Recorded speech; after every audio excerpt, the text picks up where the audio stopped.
I couldn't wait for the chance to try cooking some country style spare ribs in the GoWise pressure oven.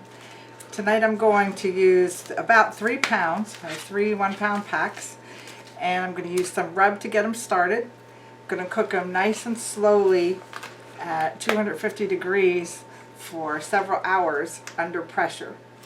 These should come out really great. Some of the things that I cooked in that oven so far really taste great. So I'm going to start by using some rub. This is the Weber roasted garlic and herb rub, and we're going to put them together in some foil packets on a sheet pan. I'm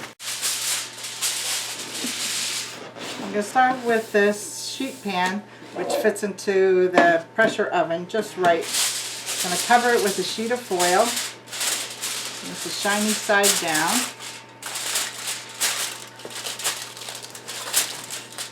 And I'm going to take each pack of ribs and spread them out a little bit on this pan. We just want to make them all fit on here and give them a little cooking space around the edges. Just want to fit these nicely onto the pan.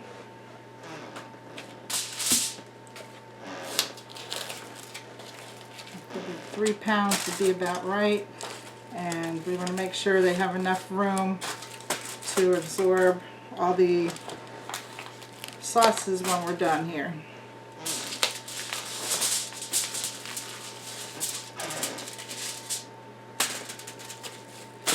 Okay, we just want to fit them all in nicely.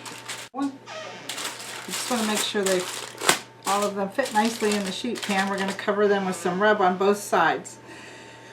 I just want to address this issue of what fits in the oven. Now this is a 9x13 pan. It doesn't fit on every shelf, and if you use a regular 9x13 baking dish, often that will not fit in there because sometimes they have a little flare to them or a little edge on the glass. So it will squeeze in a 9x13 pan on one of the racks, and it's better if your pan is a little bit smaller than that. Okay, I've had some questions about the size on that, and I just want to clarify that a little bit. Okay, let's take some of this roasted garlic and herb rub. This is from Weber, and just want to make sure they're coated on both sides. Now, the reason I chose this particular rub is it doesn't have a lot of salt in it, and it has a lot of flavor with the garlic. So we're going to let that roast with that nice already roasted garlic flavor, and you'll see that when we're done we're going to coat this with some nice, juicy sauce, some nice brown sugar style sauce like we love to eat our ribs around here. But in the meantime, this will flavor the meat, and I just can tell by the smell the combination will be wonderful. Now as the ribs cook, they're going to shrink, and that'll give us room for putting some sauce on later, where we're going to broil the sauce and caramelize it, and it'll have room to run down around the edges. Okay, beautiful. Alright, let me wash my hands, I'll be right back. Right, now I have another sheet of foil, same size, and I just want to curl up the edges and make it nice and tight all the way around so the moisture will not come out of the packet while we're cooking it. On this recipe, you want to give yourself plenty of time. Of course, you can make these ribs without using a pressure oven, but we have this wonderful oven that makes things extra tender by cooking it under pressure, and we're going to use a low temperature today.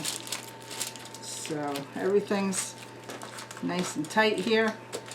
We're going to put it in the oven for 3.5 hours, 250 degrees under pressure.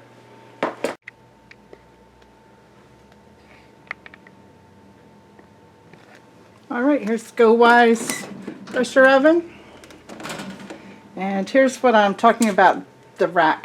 This will fit on the bottom shelf if it doesn't touch any of the other racks or the bolts that hold it in. However, if you were going to try to put this 9 by 13 on a higher rack, you're going to have some trouble. And if it's a large glass dish or something like that, it's a little hard. So it perfectly fits a 9 by 13 on the bottom rack if it's not too deep.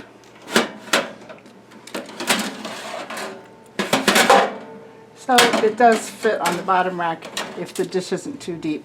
This particular sheet pan is perfect. All right, let's lock it up.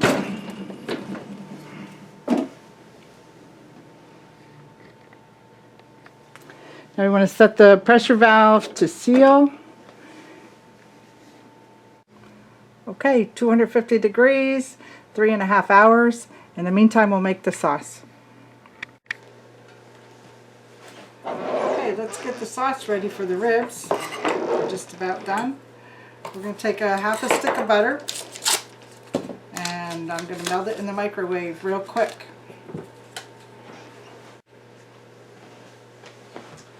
Okay, we have some melted butter here. I'm going to add a cup of brown sugar. And let's just get that stirred in nicely. It's going to seem a little thick until we get it mixed. Now I'm going to add a little bit of the rub that I used to get the meat started here. So just to tie the two flavors together, I'm going to use some more of the Weber roasted garlic and herb. And then I have some chili sauce. You can use whatever brand you like. I'm using the Wegmans brand. And I'm just going to pour some of that in here. Probably going to use half a bottle here. And this is a 12-ounce bottle.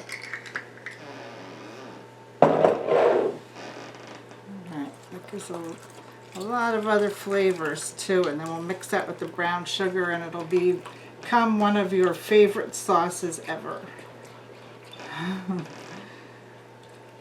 Or you could just open one of the bottles of your favorite sauces ever and use it in this recipe. But this is mine. Alright, let's set that aside and we're going to get the ribs out of the oven and take a look. Okay, here they are. Now the steam has worked on this package here, and you can see it's kind of puffy, but that's because of all the steam that also is generated from inside the package too. Let's cut this open a little bit here. Take a peek. I'm just going to take the top layer off. And there's a lot of juices involved. So we're going to let the bottom foil stay in there right now. Wow, the smells are outrageous.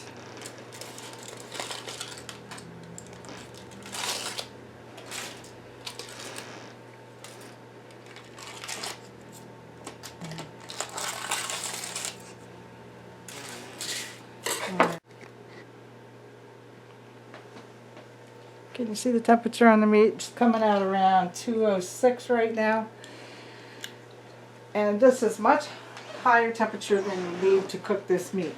But really only need to go around 145 to be satisfied to eat this pork. 145 to 149. However, if you take it up to a higher temperature, at least 190 degrees, then you're going to find that the meat utilizes the fat inside the fibers of meat and makes this much more tender. So this is very nice temperature to have. Alright, what I would like to do here is just take off some of that juice. Right. I'm going to use a turkey baster just to take out some of the extra liquid here. Because when I put it back in with the sauce, I don't want all this juice to, you know, dilute the nice tasty sauce we just made. So we siphoned off quite a bit of juice. So you can see this bowl is everything that I just pulled off with the turkey baster. So let's separate these each a little bit. And we're going to paint them with this nice sauce that we just made. Now look how nice and thick that is. Very tasty looking, lots of flavor in there. So we're going to start by pouring a little over top and making sure that each one of the ribs has some nice coating.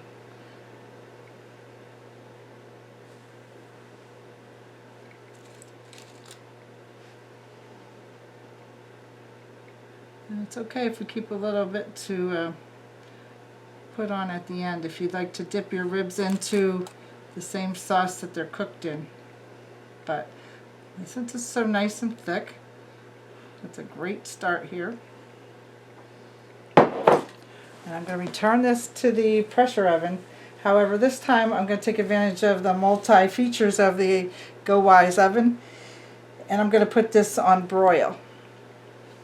And incidentally, if you're interested in this kind of oven, I'm going to put the link below that you can find one for yourself. All right. Oh, look at that. That's exactly what we want. All right, let's get ready to take these out.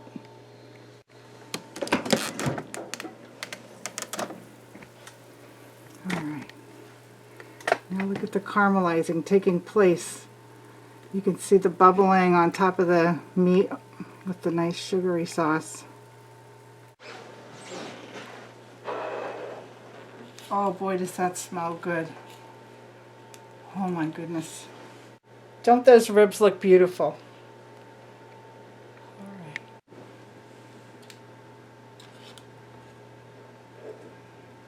Take one out of the pan. It's falling apart. I was afraid of that.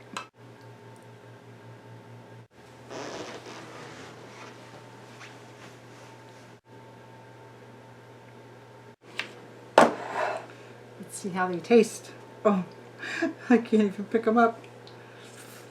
Oh my God. They are good ribs. I'm going to have to use a fork. I'll tell you what.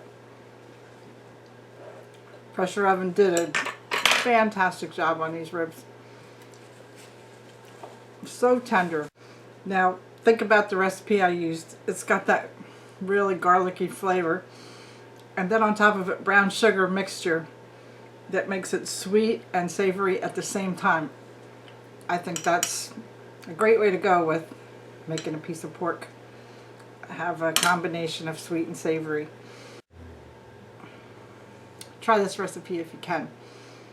Even if you don't have a pressure oven, it's a good combination of tastes. Remember the trick, go way over on the temperature, but keep it moist at the same time. And you'll have the most tender country ribs you ever had. So enjoy the recipe. Thanks for watching.